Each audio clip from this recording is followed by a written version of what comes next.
ভরা ক্লাসরুমে সোয়ার গালে সজোরে থাপ্পড় মারে সাদি। স্তব্ধ হয়ে যায় পুরো ক্লাসরুম। সোয়া তাল সামলাতে না পেরে বেঞ্চের উপরে পড়ে যায়। ঠোঁট খানিকটা কেটেও যায়। কপালে আঘাত পায়। আহ শব্দ করে ওঠে সোয়া।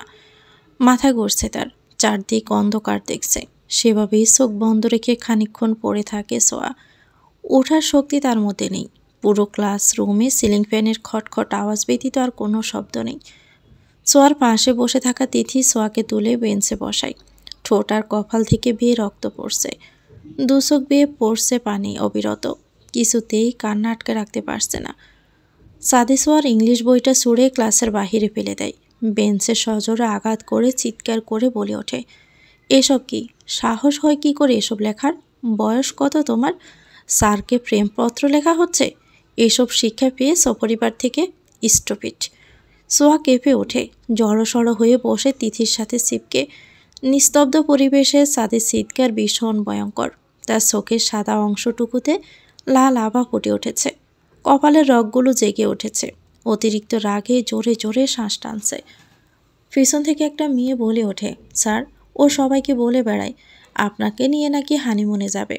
পিছনের কয়েকজন হেসে ওঠে। সাদি তাকাতেই আবারও থেমে যায়। আরেকজন বলে, এই মেয়ে প্রচণ্ড বাড়াবাড়ি করে স্যার। পুরো কলেজের উঠিয়েছে সে আপনাকে ভালোবাসে। অন্য মেয়েদের সাথে ঝগড়া করে আপনাকে নিয়ে। বদমাশ মেয়ে একটা। এ খবর সাদির অজানা নয়। সে জেনেছে, তবুও চুপ ছিল। তবে আজকে সমস্ত সীমার অতিক্রম করেছে।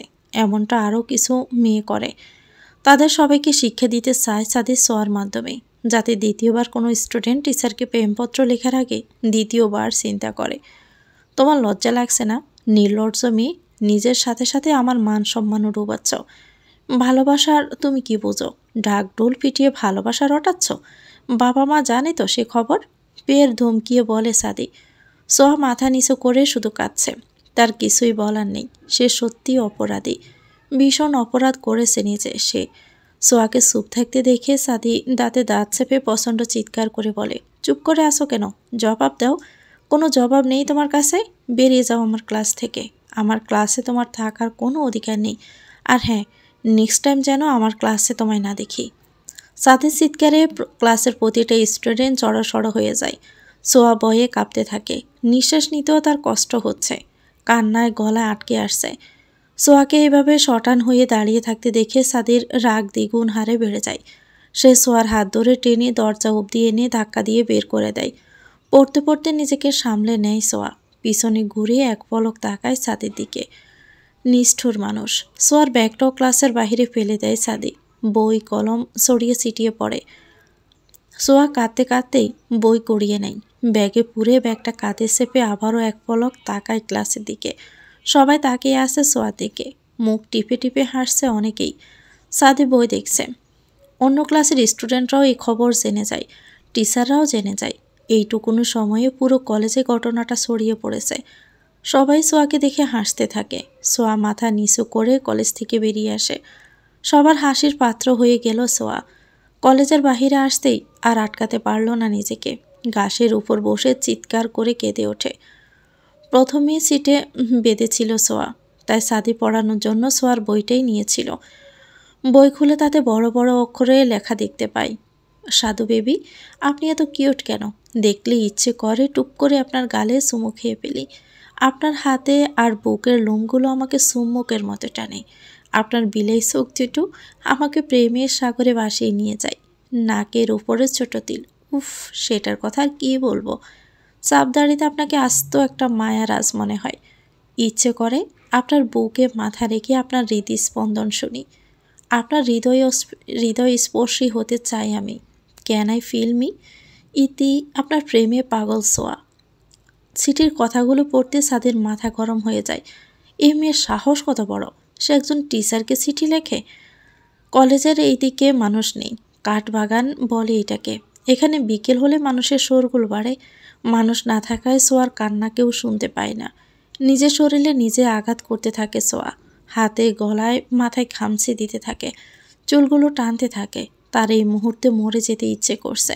সে সহ্য করতে পারছে না কিছু। কাঁদতে কাঁদতে চোখ মুখ ফুলে গেছে সোয়ার। দুপুরের কড়া রোদের মধ্যে পায়ে হেঁটে বাড়ি ফিরে বিধ্বস্ত দেখাচ্ছে সোয়াকে। কপালের রক্ত শুকিয়ে গেছে, ঠোঁটের পাশে রক্ত শুকিয়ে গেছে, ডান গালে 5 আঙ্গুলের লাল দাগ স্পষ্ট হয়ে যাচ্ছে। নাজমা বেগম টিভি দেখছিল। এভাবে বিধ্বস্ত সোয়াকে বাড়ি ফিরতে দেখে তিনি ভড়কে যান, রিমোট রেখে দাঁড়িয়ে যান। চোখে মুখে পানি মুছে নিয়ে খানিকক্ষণ আগেই নাজমা সোয়ার কাছে গিয়ে বলে, কি হয়েছে তোর? কপাল কাটলো কি করে? চোখে মুখের এমন অবস্থা তোর, কি হয়েছে বল? সোয়া জবাব দেয় না, মাকে এড়িয়ে রুমে ঢুকে দরজা বন্ধ করে দেয়। নাজমা দরজা ধাক্কা দিতে দিতে সোয়াকে ডাকতে থাকে, কিন্তু সোয়া শুনে না। আলমারি খুলে সেখান থেকে সাদির ছবি বের করে। বেশ কয়েকটা ফটোফ্রেম বানিয়েছিল সে। সাদি কিছু চকলেট দিয়েছিল সোয়াকে, সে চকলেটগুলো এখনও খায়নি। দিয়েছিল গত ঈদে। সাদির একটা শার্ট চুরি করে এনেছিল নিজের কাছে রাখবে বলে। সে শার্টটাও যত্ন করে, খুব যত্নে একখানা ডায়েরি লিখেছিল সাদির নামে। সমস্ত অনুভূতি ভালোবাসা মিশিয়েই লিখেছিল ডায়েরিখানা। সব কিছু একটা জায়গায় করল। ড্যাশলাই দিয়ে জিনিসগুলো আগুন জ্বালিয়ে দেয় সোয়া। ফুটতে থাকে সোয়ার কিশোরী মনে জন্ম নেওয়া ভালোবাসা। ছাই হতে থাকে অতি প্রিয় জিনিসগুলো। জ্বলন্ত আগুন সব কিছুই পুড়িয়ে ফেলেছে। সাদির ছবিটার উপর প্রায় সবটুকুই পড়ে গেছে, শুধুমাত্র চোখ দুটো পড়েনি। ওই অবধি আগুন এখনও ফোসায়নি। সোয়া সে চোখের দিকে তাকিয়ে থাকে, তার মায়া রাজার চোখ দুটো। এই ছবিটা আঁকড়ে বেঁচে আছে সে। প্রতিটা দিন ছবিটা দেখতে থাকতো। ছবিতে কত শত চুমু খেয়েছে, বুকে জড়িয়ে ঘুমিয়েছে। আর আজকে চোখের সামনেই ছবিটা ছাই হয়ে যাচ্ছে। সোয়ার কলিজা কাঁপছে। সাদির শার্টটা পরে ছাই হয়ে গেছে। চকলেট বক্সে এখনও আগুন জ্বলছে। সাদির চোখে যখন আগুন ফোসায়, সোয়া চিৎকার করে ওঠে, দুহাত চেপে ধরে জ্বলন্ত আগুনে। গলা ফাটিয়ে চিৎকার করে কাঁদতে থাকে সোয়া। নিজেকে কন্ট্রোল করতে পারছে না। তার কলিজা ফেটে যাচ্ছে। জীবন এত কঠিন কেন?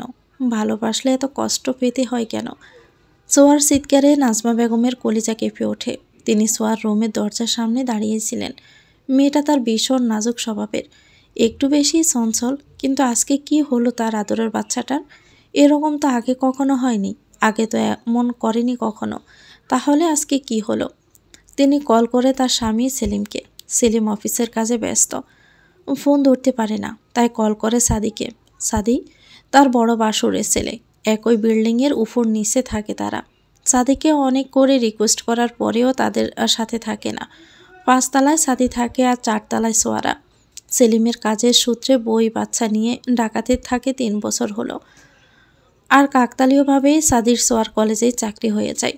সাদি কলেজ থেকে বের হয়ে কলেজের পাশের কফি শপে ঢুকে কফি খাচ্ছিল। একটু ফাঁক পেলে সে এখানে কফি খেতে চলে আসে। এই শপের কফি দারুণ লাগে তার। সবাই কফির মগে ঠোঁট ছোঁয়াবে, তখনই ফোনটা বেজে ওঠে। ফোনের স্ক্রিনে কাকিমা নামটা দেখে কপালে 3টে ভাঁজ পড়ে সাদির। বিরক্তির নিঃশ্বাস বেরিয়ে আসে। সোয়া যে সব বলে দিয়েছে বুঝে যায় সে। এবার কাকিমাকে কিছু কড়া কথা শোনানোর প্রস্তুতি নেয় সাদি। চোখ মুখ শক্ত করে কল রিসিভ করে। কিছু বলার জন্য মুখ খুলবে, তখনই বেশি আসে নাজমার কান্নার শব্দ। আব্বা, কোথায় তুমি? আমার সোয়া কেমন যেন করছে। তোমার চাচাকে ফোনে পাচ্ছি না। একটা মুহূর্তের জন্য যেন থমকে যায় সাদি। কি হয়েছে সোয়ার? জিজ্ঞেস করতে গিয়েও গলায় কথা আটকে যায়। ফোনটা কেটে ওয়ালেট থেকে 1000 টাকার নোট বের করে কফির মগের নিচে রেখে তাড়াহুড়ো করে বেরিয়ে যায় কফি শপ থেকে। সোয়ার চিৎকার থেকে গেছে। স্থির হয়ে ফ্লোরে পড়ে গেছে সে। সাদি আসতে নাজমা বেগমের কান্নার আওয়াজ বেড়ে যায়। রিল্যাক্স, কিচ্ছু হয়নি, আমি দেখছি।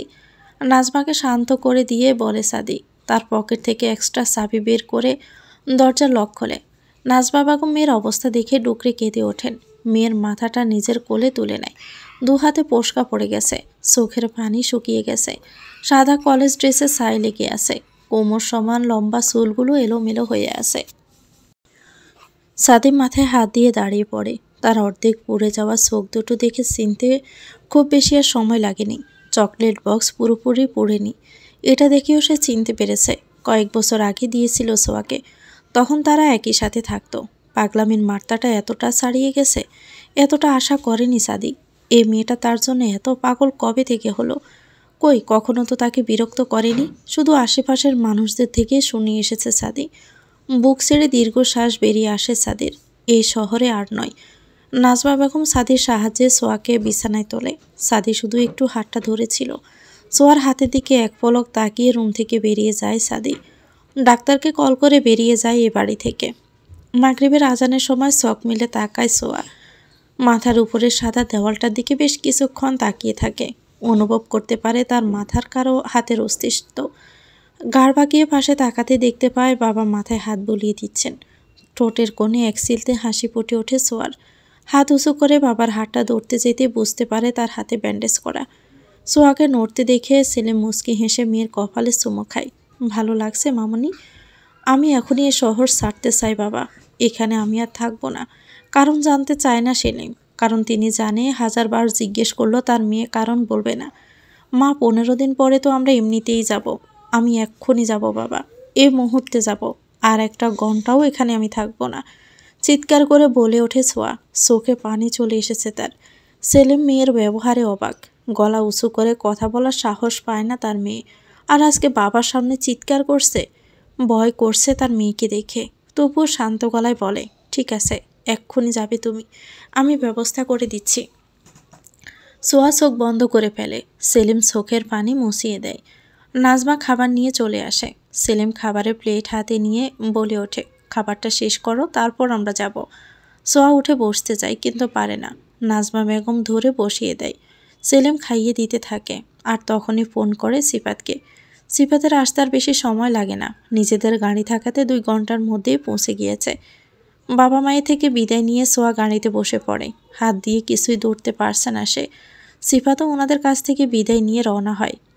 সোয়া ব্যস্ত রাস্তার দিকে তাকিয়ে আছে। হঠাৎই সিফাত গাড়ি থামিয়ে ফেলে। সোয়া বিরক্ত হয়ে তাকায় সিফাতের দিকে। কি হলো জিজু, থামলে কেন? সিফাত গাড়ির কাছ নামিয়ে ভালো করে দেখে বলে, ওটা সাদি না? সোয়া চমকে তাকায়। সত্যি তো সাদি। ব্যাগ হাতে বাস স্ট্যান্ডে বসে আছে। বুক কেঁপে ওঠে সোয়ার। এই লোকটার মুখোমুখি হবে না বলে প্রিয় সহজ ছাড়ছে, তবুও লোকটাকে দেখতে হলো। বনু 2 মিনিট বসো, আমি জাস্ট যাবো আর আসবো, বলে সিফাত চলে যায়। সাদির সামনে দাঁড়িয়ে বলে, তুই এখানে? সাদি সিফাতকে দেখে খুশি হলেও প্রকাশ করে না। ব্যাগ হাতে দাঁড়িয়ে যায়, বাড়ি ফিরছি। তোর গাড়ি কোথায়? বলতে বলতে গাড়ির দিকে চলে আসে। সিফাত সাদির পেছন পেছন আসে। আর প্রশ্ন করে লাভ হবে না, কারণ সাদি জবাব দিবে না, তাই চুপচাপই থাকে। সাদি গাড়ির পেছনের দরজা খুলে বসে পড়ে। সোয়াকে সে খেয়ালই করেনি। সাদি এক মনে ফোন দেখে যাচ্ছে। পাশে উসখুস করতে থাকা সোয়াকে সে এখনো পর্যন্ত খেয়ালই করেনি। এদিকে সোয়া অস্বস্তিতে ভুগছে। সাদির মুখোমুখি হবে না বলে সহজ ছাড়ছে, তবুও মুখোমুখি হতে হলো। বাই এনি চান্স তারা কি একই বাড়িতে যাচ্ছে?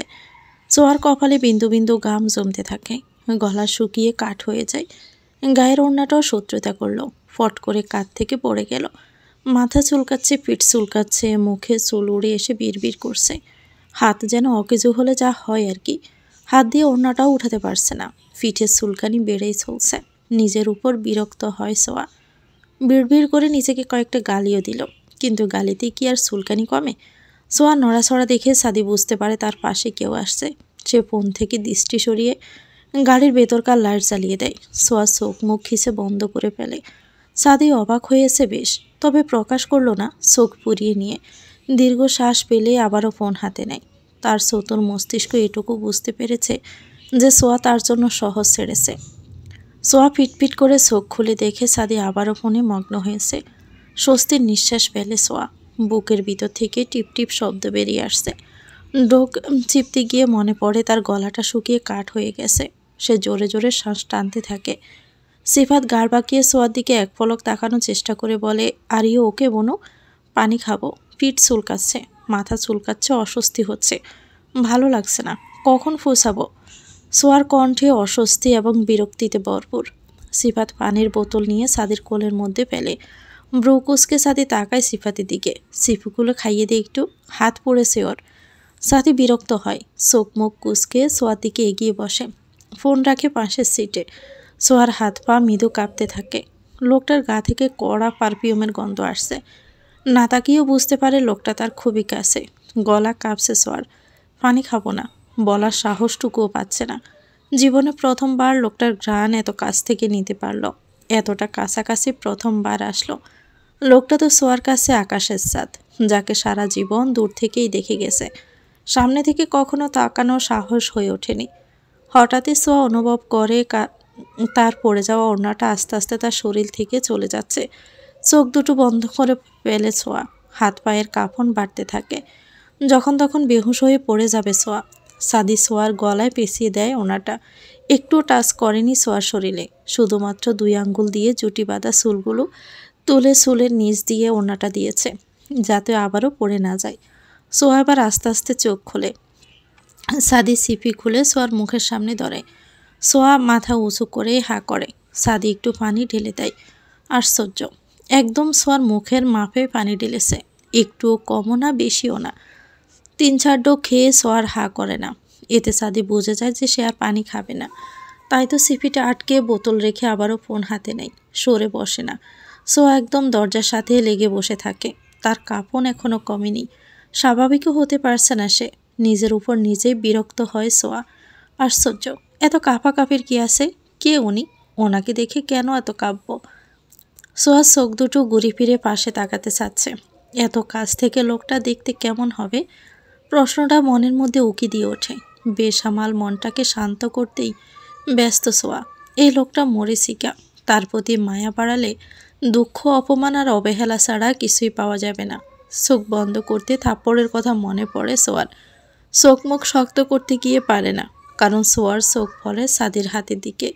লোমে আবৃত শক্তপোক্ত পুরুষালী পশরা হাত। হাতের নখগুলো ধবধবে সাদা। লোকটার হাতে এত ঘন লোম, নিশ্চয়ই বুকের এরকম আকর্ষণীয় লোম আছে।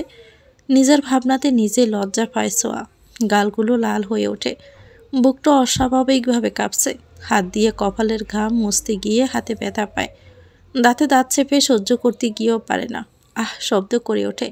সাদি পাশে তাকায়। সোয়ার কাণ্ডে বিরক্ত হয়। তার মুখ থেকে এতক্ষণ একটা বুলি বের হয়, ইডিয়েট। মধুপুর পৌঁছাতে পৌঁছাতে রাত 11টা বেজে যায়। জার্নিতেই সোয়ার ঘুম পায়, কিন্তু আশ্চর্য, আজকে ঘুম পায়নি। পাবে কি করে? পাশে যে ঘুম ওড়ানোর মেশিন বসে আছে। গাড়ি থামাতেই সাদি নিজের ব্যাগ হাতে নেমে যায় এবং বাড়িতে ঢুকে যায়। খাওয়া শেষে বাড়ির সবাই টিভি দেখতে বসেছে। এটা প্রতিদিনকার স্বভাব। খাওয়া শেষে সবাই একসাথে একটুখানি আড্ডা দিবে, টিভি দেখবে, তারপর ঘুমাতে যাবে। সাদি সদর দরজা দিয়ে ভিতরে ঢুকতে সবার চোখ পড়ে সাদির দিকে। সাবিনা খুশিতে কেঁদে ফেলে। দৌড়ে গিয়ে ছেলেকে জড়িয়ে ধরে। আব্বা, হঠাৎ চলে আসলি যে? সাদি মায়ের চোখের পানি মুছিয়ে দেয়। মমতা বেগম হাত পান খাওয়া লাল দাঁতগুলো বের করে একটু হেসে বলে, দাদাভাই কাছে আয়, কতদিন দেখি না তোরে। তিনি ঠিকমতো হাঁটাচলা করতে পারেন না, না হলে নিজেই যেত।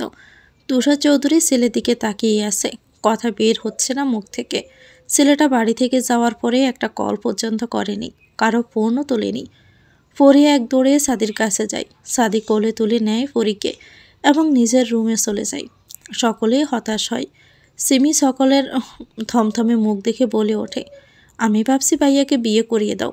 দুষ্টু মিষ্টি একটা বউ চলে আসলে সে ঠিক বদলে যাবে। সিমির কথায় হেসে ওঠে তুষার। এটা না হলে আমার মা, একদমই ঠিক বলেছিস, কাল থেকে মেয়ে দেখা শুরু করে দিব। তখনই এক দৌড়ে ভিতরে ঢুকে পড়ে সোয়া। দৌড়ে এসে সাবিনাকে জাপটে ধরে, বড় মা আমি চলে এসেছি। সাবিনা সোয়াকে ছাড়িয়ে সোয়ার হাতে দুটো টেনে দেখতে থাকে। আহারে, সুন্দর নরম তুলতুলে হাতটার কি অবস্থা হলো। সিমি বোনের কাছে আসে। মুহূর্তে বাড়ির পরিবেশ হাসি খুশি হয়ে যায়। সোয়া মানেই অন্যরকম প্রশান্তি। সে তার কথায় সবাইকে হাসিয়ে ছেড়েছে। এটাই তার স্বভাব। সকলের সাথে গল্প করার পরে সোয়া চলে যায় নিজের রুমের দিকে। তার একটা রুম বরাদ্দ করা আছে, সেই রুমেই চলে যায় সে। রুমে ঢুকে পা দিয়ে দরজা বন্ধ করে পিছন ফিরতে সোয়া চিৎকার করে ওঠে, কারণ সাদি টাওয়াল পরে ওয়াশরুম থেকে বের হয়েছে মাত্র। শরীরে বিন্দু বিন্দু পানি জমে আছে। গাড়িতেই ভাবছিল বুকের লোমের কথা, আর এখনই তা দেখে ফেলল। সোয়া চোখ মুখ খিসে দাঁড়িয়ে আছে। রুম থেকে বের হওয়ার কথা যেন সে ভুলেই গেছে। সোয়া এখনও সেই দৃশ্যটা বলতে পারছে না। হাত পায়ের কাঁপন একটুও কমেনি। বুকটা এখনও ডিপ ডিপ করছে। লোকটা ভীষণ খারাপ, বাজে একটা লোক। এই লোকটাকে দেখবে না বলে বাবা মাকে ছেড়ে এত দূরে পাড়ি জমালো। পরিচিত কলেজ, পরিচিত বন্ধু বান্ধব সবাইকে ছেড়ে চলে আসলো। কিন্তু তাতে কি হলো? লোকটা তো চোখের সামনেই থাকবে, সোয়ার কাছাকাছি। এই লোকটাকে ভুলবে কি করে সোয়া? অনুভূতি থেকে বেরিয়ে আসবে কি করে? প্রথম অনুভূতি কি এত সহজে বলা যায়? লোকটাকে সোয়ার ভালো লাগে সে বাচ্চা সুলভ বয়স থেকে। সবার থেকে আলাদা সে। কথা বলে না, হট্টগোল পছন্দ করে না, সারাক্ষণ একা একা থাকে। মাঝে মধ্যে বাড়ি আসলে ঈদ বা কোনো অনুষ্ঠানে তখন দেখতো তাকে। সেই ভালো লাগাটা পাগলামিতে রূপ নিল যখন সাদি সোয়ার কলেজে চাকরি পেল এবং তাদের উপরতলায় থাকতো। দূর থেকে দেখতো আর সবাইকে বলে বেড়াতো তার অনুভূতির কথা। সাদের পাশের রুমটা সোয়ার। সে আপাতত বিছানায় শটান হয়ে বসে আছে। একা একা জামা পাল্টাতে পারবে না সে। তাছাড়া সাদের লোমশ যুক্ত খালি বুকটাকে বলতে পারছে না। আচ্ছা, লোকটা যদি সোয়াকে ভালোবাসতো তাহলে কি কাছে টানতো, বিয়ে করে নিত? তখন সোয়া লোকটার হাত ধরতে পারত, খালি বুকে মাথা গুঁজতে পারত। নিজের ভাবনায় নিজেই অবাক হয় সোয়া। কয়েকটা গালি দেয় নিজেকে।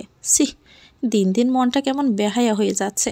এই লোকটাকে নিয়ে ভাবা যাবে না, তাকে ইগনোর করতে হবে। লোকটা যে তার জন্য না। সোয়া সিমি সোয়ার রুমে আসে লাগে সাথে। সেখান থেকে জামা বের করতে করতে সোয়াকে বলে, কেন আসলি? তুই তো বাবাকে ছাড়া একটা দিনও থাকতে পারিস না তাহলে?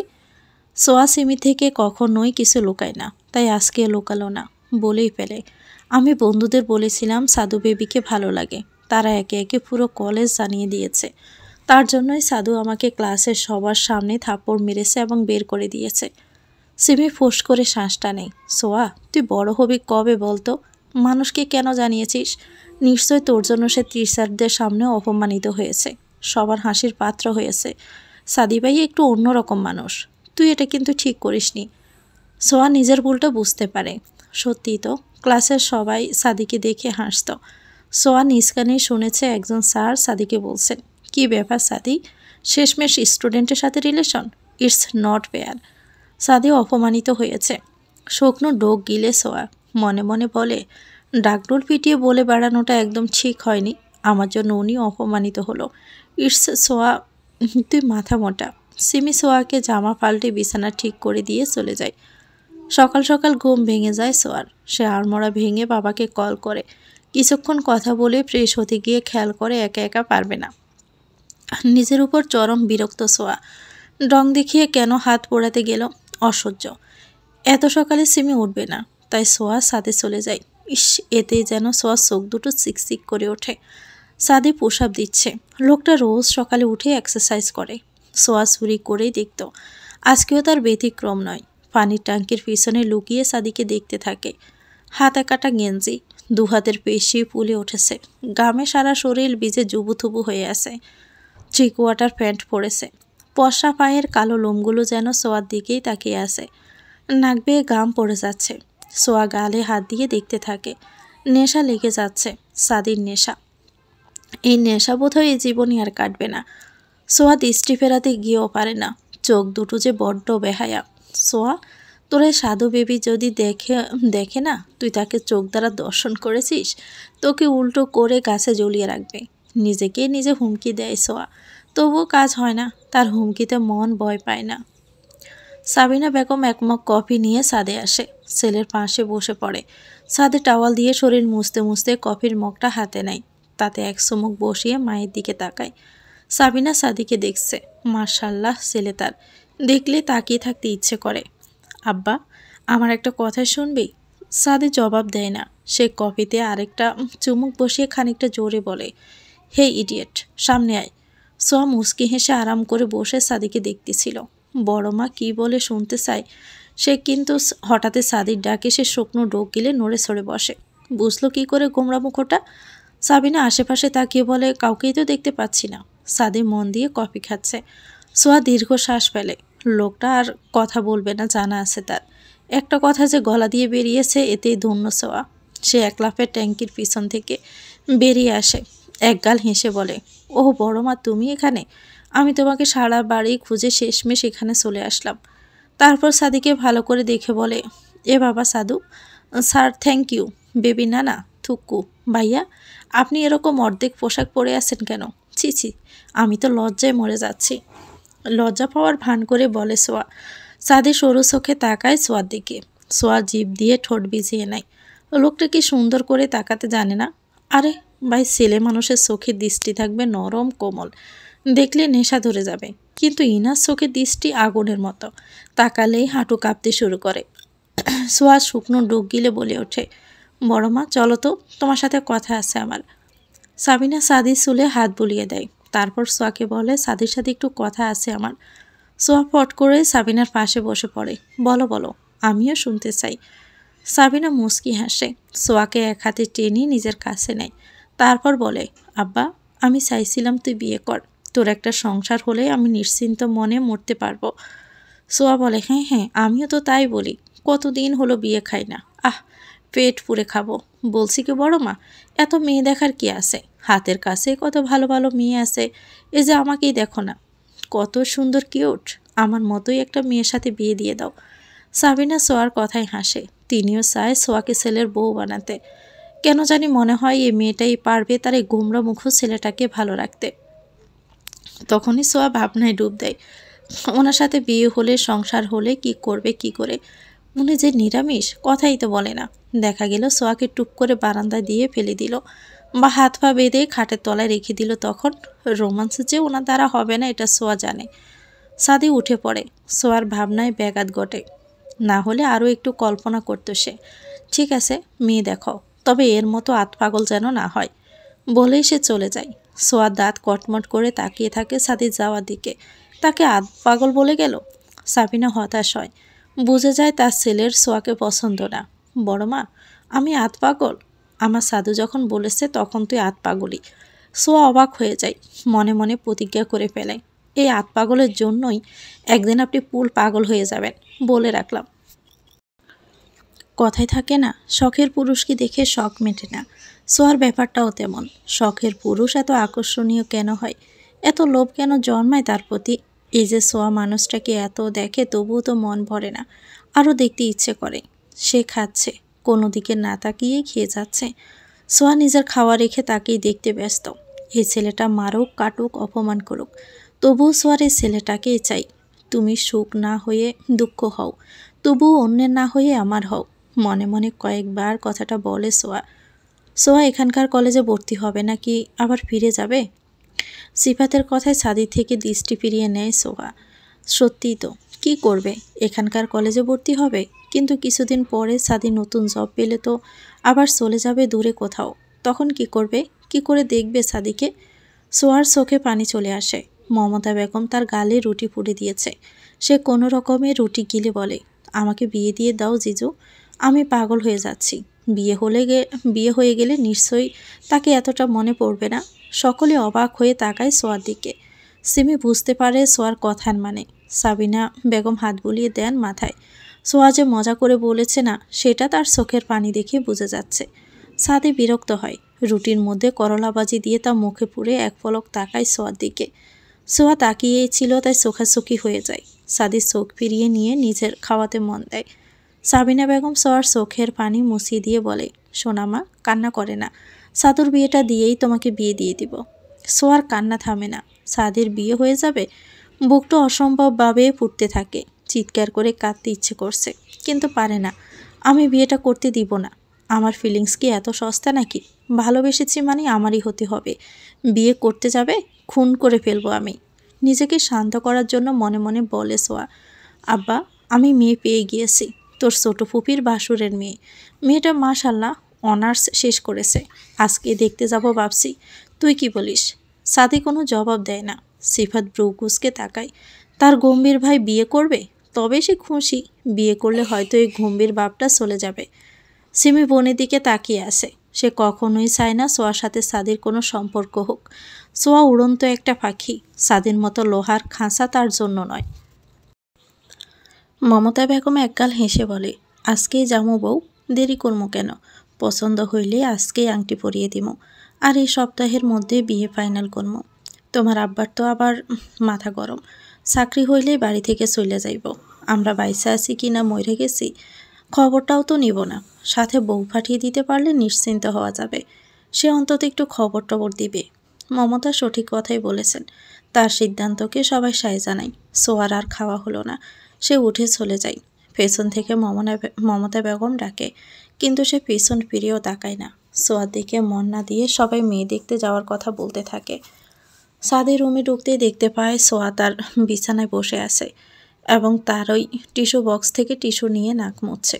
সাদি চুপচাপ রুমে ঢুকে টেবিলের উপর থেকে ফোন নিয়ে সোফায় বসে পড়ে। সোয়া তাকিয়ে আছে। সাদি কিছু বলবে তার অপেক্ষায়, কিন্তু গোমরামুখ জলহস্তি কিছুই বলছে না। একটা মানুষ এমন কি করে হতে পারে? সাদি কিছু বলবে না বুঝতে পেরে সোয়া বিছানায় টিস্যু ফেলে সাদির সামনে গিয়ে দাঁড়ায়। আপনি কেন বিয়ে করবেন? সাদি ফোনের স্ক্রিনে চোখ রেখে জবাব দেয়, আরেকটা থাপ্পড় খেতে না চাইলে বেরিয়ে যাও। সোয়া সাদির পাশে বসে পড়ে। যাব না। আপনার বাড়ি নাকি এটা? মালিকের মতো ধমকাচ্ছেন। এটা আমার দাদার বাড়ি। এই বাড়ির আনাচে কানাচে আমার অধিকার রয়েছে। আমি যেখানে খুশি বসতে পারি, যেখানে খুশি যেতে পারি। আপনি বলার কে? হ্যাঁ, হু আর ইউ? সাথে জবাব দেয় না। সে ফোনে ইন্টারেস্টিং কিছু দেখছে। সোয়ার কথা তার কানে ঢুকছে কিনা বোঝা মুশকিল। সোয়া বিরক্ত হয়। এ পাথরকে কি করে বোঝাবে সে? আপনি কেন বুঝতে পারছেন না? খানিকটা চেঁচিয়ে বলে ওঠে সোয়া। সাদি ফোন রেখে চোখ বন্ধ করে শ্বাস টানে। শাট আপ ইডিয়েট, যাও তো এখান থেকে, আদারওয়াইজ থাপ্পড় গালে লাল করে দিব। সোয়া দুই হাতে টুপ করে টেনে কিছুক্ষণ মাথা নিচু করে বসে থাকে। তারপর হাতের সামনে থাকা সাদির ল্যাপটপ ফ্লোরে ফেলে দেয়। সাদি কিছুই বলে না, সে ফোন দেখছে। সোয়া সাদির ফোনটা নিয়ে দেওয়ালে ছুঁড়ে মারে। সাদি অগ্নিদৃষ্টিতে তাকায় তার দিকে। সোয়া দাঁতে দাঁত চেপে সাদির মুখোমুখি দাঁড়িয়ে চোখে চোখ রেখে বলে, বিয়ে আপনার আমাকেই করতে হবে। চ্যালেঞ্জ করলাম আপনাকে।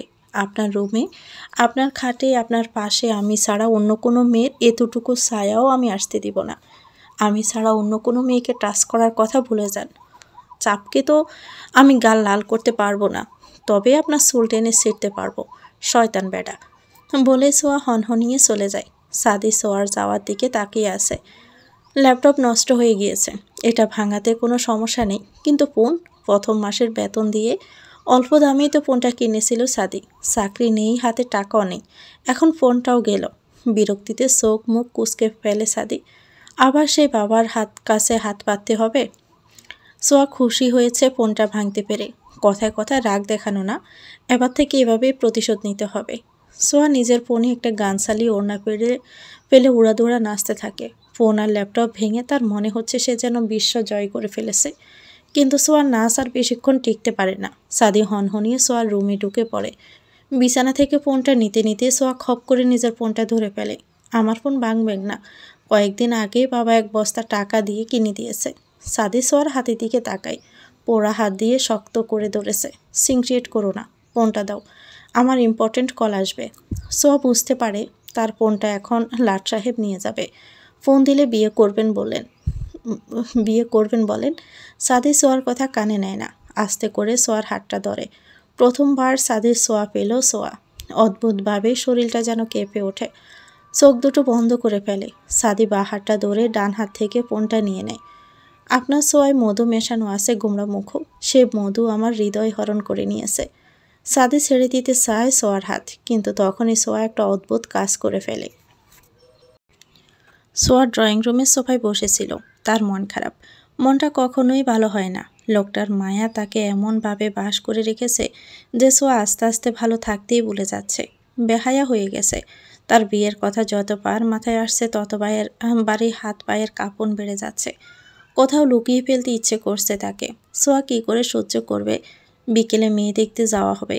মেয়ে সবার পছন্দ হবে সেটা সোয়ার জানা আছে। তারপর সাদির বিয়ে হয়ে যাবে। মেয়েটা সাদিকে টাচ করবে, সাদির সাথে থাকবে।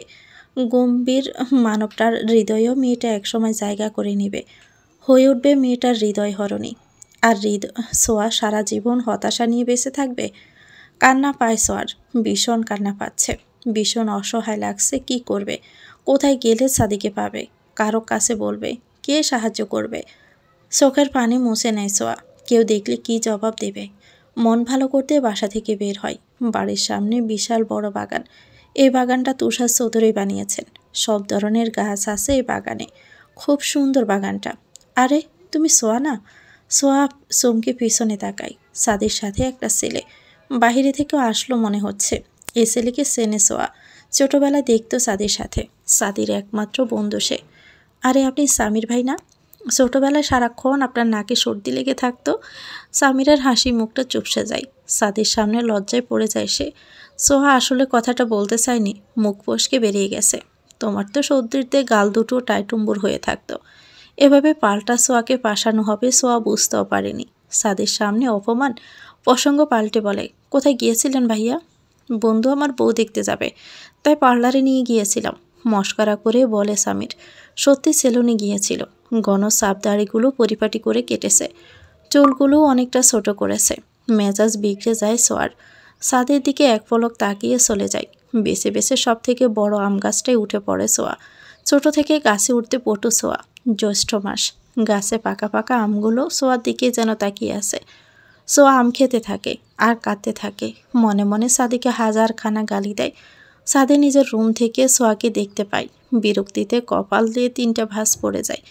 একটা মানুষ কতটা ইডিয়েট হলে এত বড় গাছে উঠতে পারে? সাদি বেলকুনিতে আসে। ওইখান থেকে নামো ইডিয়েট। হঠাৎ সাদির ধমকে চমকে ওঠে সোয়া। আমের আটি পুরোটা মুখে ঢুকিয়ে ফেলেছিল। ফেলে দেয়। গাল ফুলিয়ে বলে, নামবো না। আপনার কি? আমি আসলে সাপকে মারবো স্টুপিড। সাদির ঠান্ডা ধমকে মুখ বাঁকিয়ে নেমে পড়ে সোয়া। লোকটা পাষাণ, ভীষণ পাষাণ। বিকেলে সবাই মিলে বের হয়। সাদি যেতে চায়নি, মায়ের জোরাজুরিতে যেতে বাধ্য হয়েছে। গাড়িতে সাদির পাশে সোয়া বসেছে। অবশ্য ইচ্ছে করে বসেনি, পরিস্থিতির চাপে বসতে হয়েছে। সিফাত ড্রাইভ করছে, তার পাশে সিমি বসেছে পরীকে কোলে নিয়ে। জিজু, আমি বিয়ে করব। হ্যাঁ, করবে তো। রাজপুত্র এনে দিব তোমার জন্য। আমার এক্ষুনি বিয়ে করতে মন চাইছে। সিফাত সিমির দিকে এক পলক তাকায়। সিমি দাঁতে দাঁত চেপে বলে ওঠে, বাবাকে বলবে? অবশ্যই বলবা, এখনই কল করো। আমি বিয়ে করব তো করবই। সাদি এতক্ষণ চুপচাপ থাকলো, এখন আর পারছে না। মেয়েটা অতিরিক্ত বাড়াবাড়ি করে, সব কিছুতেই তার বাড়াবাড়ি। ইচ্ছে করছে আরেকটা থাপ্পড় বসিয়ে দিতে, কিন্তু ব্যাপারটা খারাপ দেখায়, তাই পারছে না। বয়স কত তোমার? গম্ভীর গলায় জিজ্ঞেস করে সাদি। সোয়া বেংসি কেটে বলে, 17 বছর 2 মাস 5 দিন বয়স আমার। বিয়ের জন্য পারফেক্ট বয়স। আমার একটা বন্ধুর বিয়ে হয়েছে 14 বছরে, তার একটা মেয়েও হয়েছে। সেই হিসাবে আমার বিয়ের বয়স পার হয়ে গেছে। এক্ষুনি বিয়ে না করলে পিছিয়ে পড়বো আমি। আমাকে বিয়ে করতেই হবে। সাদি পোষ করেই শ্বাস টানে। সিফাত শুকনো ডোক গিলে। পরিও ততক্ষণ সোয়ার কথা শুনছিল। সে বলে ওঠে, মাম্মা, আমিও বিয়ে করব। সিমি হতাশ হয়। সিফাত হেসে ফেলে মেয়ের কথা শুনে। পকেট থেকে হেডফোন বের করতে করতে বিড়বিড় করে বলে, ইডিয়েট। সো আবারও বলে ওঠে, হয় আমাকে বিয়ে দাও, না হলে বাবার কাছে দিয়ে আসো। আমি এখানে থাকতে চাই না। এসেছিলাম শান্তি পেতে, অশান্তি পিছন পিছন এসে হাজির। আমি না জাস্ট পাগল হয়ে যাচ্ছি। সাদি ফোনে গান চালিয়ে হেডফোন সোয়ার কানে গুঁজে দিয়ে ফোনটা সোয়ার কোলের উপর রাখে। সোয়া বড় বড় চোখ করে সাদির দিকে তাকায়। সাদি চোখ বন্ধ করে সিটে মাথা ঠেকিয়ে আছে। সেমি মুচকি হাসে। ঠিকই করেছে। রাগে, দুঃখে, অভিমানে সোয়ার চোখে পানি চলে আসে। কেউ কেন তাকে বুঝতে পারছে না। কেন? সাবিনা বেগমের ঠোঁটের কোণা থেকে হাসি যেন সরছেই না। তুষারও বেশ খুশি। মেয়ে তারা আগেও দেখেছে। মাশাআল্লাহ, অনেক ভালো মেয়ে। আজকে আংটি পরাবে বলে ঠিক করে ফেলেছে। ড্রয়িং রুমে সবাই বসেছে। সোয়ার ভীষণ বিরক্ত লাগছে। তারা খোশ গল্প শুরু করে দিয়েছে, যেটা ভালো লাগছে না সোয়ার। সাদি নিচের দিকে তাকিয়ে বসে আছে। একটু পরে মেয়েকে নিয়ে আসা হয়। সাবিনা বেগম আর মমতা বেগমের মাঝখানে মেয়েকে বসানো হয়। কথার একটা পর্যায়ে সাদিকে বলা হয় তাকে আংটি পরিয়ে দিতে।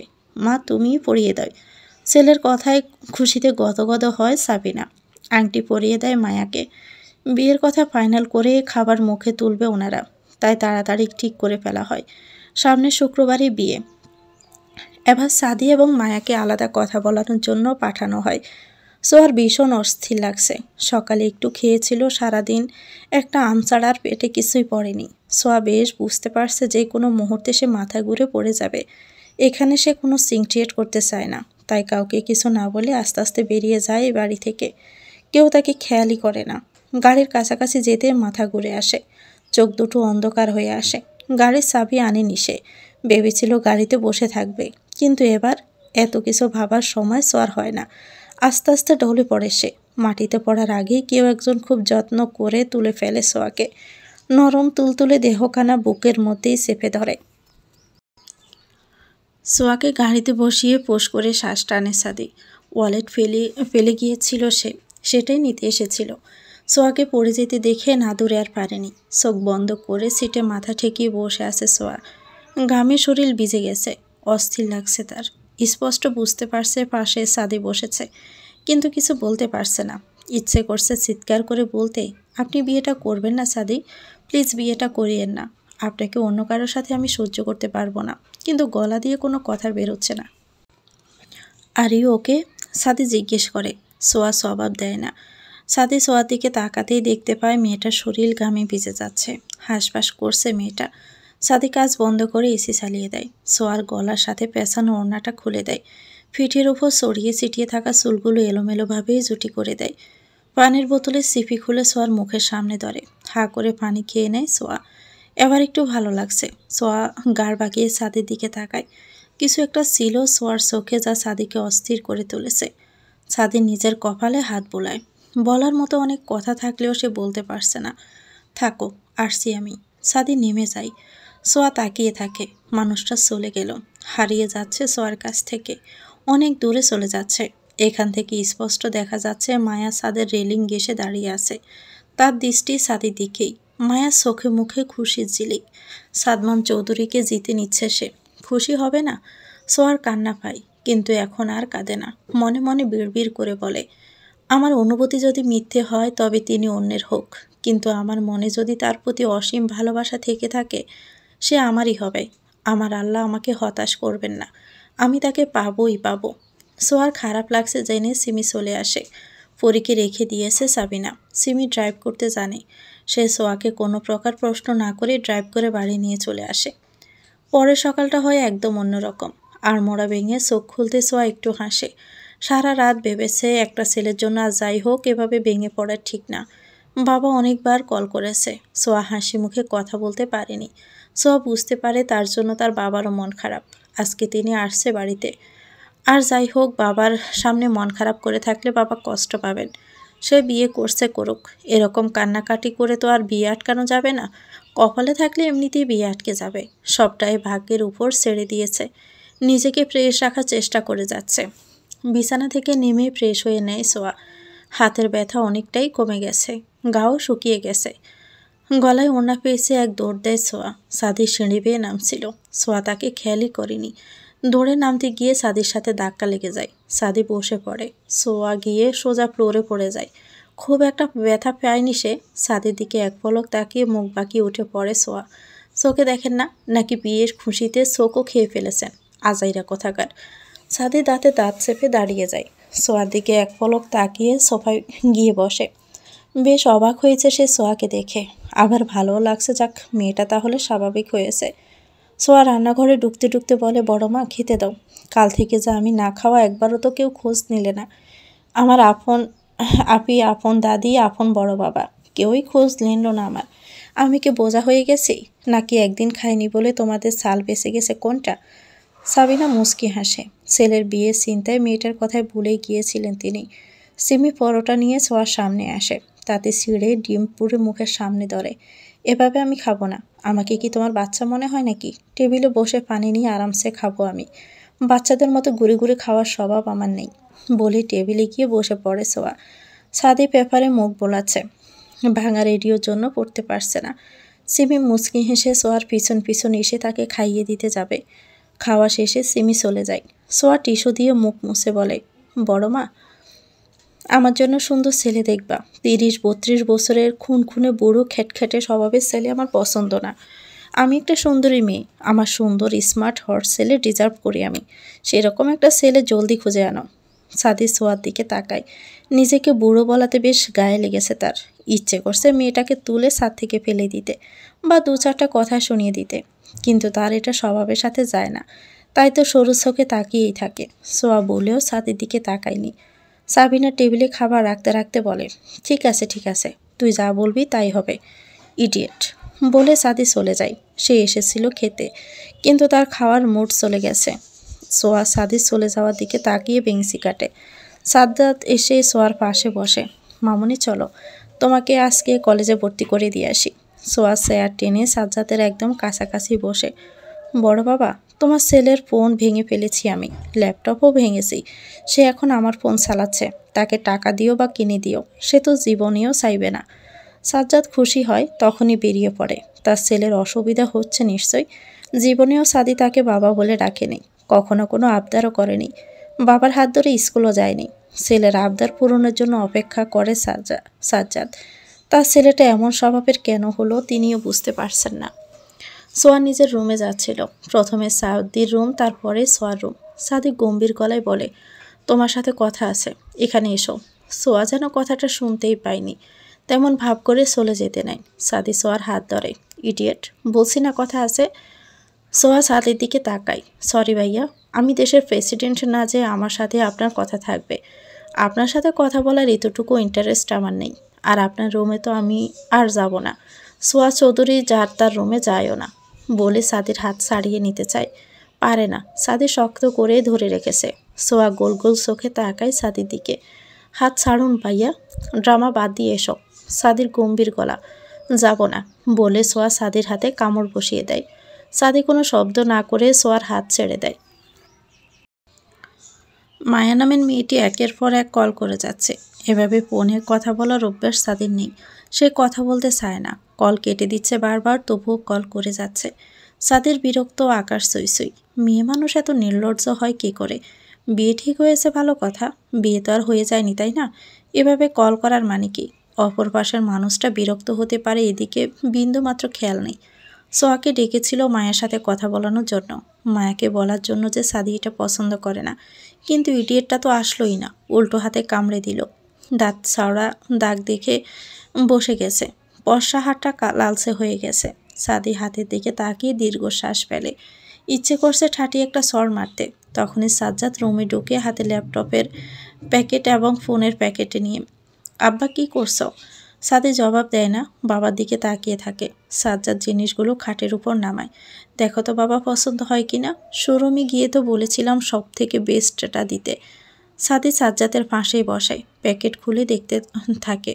না, খুব ভালো হয়েছে। এগুলোই কিনতে চাইছিল সে। মনে মনে খুশি হলেও প্রকাশ করে না, মুখটা গম্ভীর করেই থাকে। ধন্যবাদ। সাজ্জাদ হাসে। চাকরির পরীক্ষা দিচ্ছ?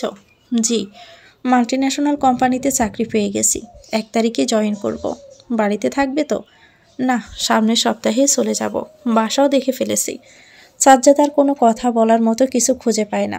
ইচ্ছে করছে বলতে থেকে যাও না এখানে, অফিস তো কাছেই, কিন্তু বলতে পারে না। তার ছেলে থাকবে না যে এখানে। ওই মেয়েটিকেও বলে দিবেন আমাকে যেন কল না করে। সাজ্জাদ চট করে ধরে ফেলে কার কথা বলছে। কিন্তু বাবা, সে তো 2 দিন পর তোমার বউ হবে। তো সাজ্জাদ আর কি বলবে? ঠিক আছে, বলে দিব। ততক্ষণে সাদি সোয়ার ফোন থেকে নিজের সিম খুলতে শুরু করে দিয়েছে। সিম খুলে সোয়ার সিম লাগিয়ে সাজ্জাদের হাতে দেয়। এটা ওকে দিয়ে দিবেন। সাজ্জাদ ফোনটা নিয়ে বেরিয়ে যায়। মাথায় তার হাজারটা চিন্তা। ছেলেকে তো বিয়ে করাচ্ছে, সংসার কি করবে? মেয়েটা ভালো থাকবে তো? সাদি কি মেনে নিবে মেয়েটাকে? সাদি ল্যাপটপ দেখছে, তখনই সামির হুড়মুড়িয়ে ঢুকে পড়ে। সাদির ফাঁসি এসে ধাপ করে বসে পড়ে। সাদি ব্রু কুঁচকে তাকায় সাদির দিকে। এই সময় তো ওর এখানে আসার কথা না। সাদি তাকানো দেখে সামির দাঁত কেলায়। আসলে হয়েছে কি বলতো? তোকে নিতে এলাম। সাদি জবাব দেয় না, চুপচাপ কাজ করতে থাকে। সাদির অ্যাটেনশন না পেয়ে সামির সাদির সামনে থাকা ল্যাপটপ বন্ধ করে দেয়। আর ইয়ার, আমার কথা শোন। সাদি বিরক্তিতে চোখ মুখ কুঁচকে বলে, ডোন্ট ডিস্টার্ব সামির, কাজ করছি। আগে কাজ বাদ দে ভাই, বিয়ে নিয়ে ভাব আগে। দেখ ভাই, বিয়ে কিন্তু জীবনে একবারই করবি। ইডিয়েটটা পাগলামি না করলে বিয়ে করতামই না। জাস্ট ওকে থামানোর জন্য বিয়ে করছি। সামির গালে হাত দিয়ে বসে। সাদির কথার মিনিং সে বুঝতে পারেনি। কাকে থামানোর জন্য বিয়ে করছে সে? তবে জিজ্ঞেস করলে সাদি জবাব দেবে না। তাই বলে, আচ্ছা বুঝলাম, এবার আমাকে থামানোর জন্য শপিংয়ে চল। শিফন, রনি, আসিফ ওরাও আসবে। জমি আড্ডা দিব। সাদি না করে না। সারাক্ষণ রুমে বন্ধ থাকতে থাকতে তার ভালো লাগে না। একটু মাইন্ড ফ্রেশ করানোরও দরকার আছে। তাই আর কথা না বাড়িয়ে রেডি হয়ে নেয়। সামির তো ভীষণ খুশি। সোয়া একটু বেরিয়েছে। সারাক্ষণ রুমে বসে থাকতে তার ভালো লাগছে না। আশেপাশে একটুখানি ঘুরে দেখার জন্য বেরিয়েছে। কিছু কেনাকাটাও করবে। বাড়ি থেকে বের হতেই দেখতে পায় পুচকা মামা। সোয়াকে আর পাইকে এক দৌড়ে চলে যায় পুচকা খেতে। বেশি করে ঝাল দিয়ে 2 প্লেট ফুচকা অর্ডার করে। বেশ আয়েশ করে বসে পড়ে চেয়ারে। আর একটা চেয়ার সামনে রেখেছে, সেটাই পুচকা প্লেট নামিয়ে খাবে। খুব তাড়াতাড়ি পুচকা চলে আসে আর সোয়া খেতে শুরু করে দেয়। আহ, কি আম্মি! 2 আঙ্গুলে পুচকা তুলে তার টক পানিতে চুবিয়ে মুখে পুরে নেয়। তারপর চোখ দুটো বন্ধ করে চিবোতে থাকে ফুচকা। ফুচকা খাওয়ার মাঝে সোয়া খেয়াল করে একটা ছেলে তাকে দেখছে। পা থেকে মাথা পর্যন্ত স্ক্যান করছে। শেষ ফুচকাটা মুখে পুরে উঠে দাঁড়ায় সোয়া। সোজা গিয়ে দাঁড়ায় ওই ছেলের সামনে।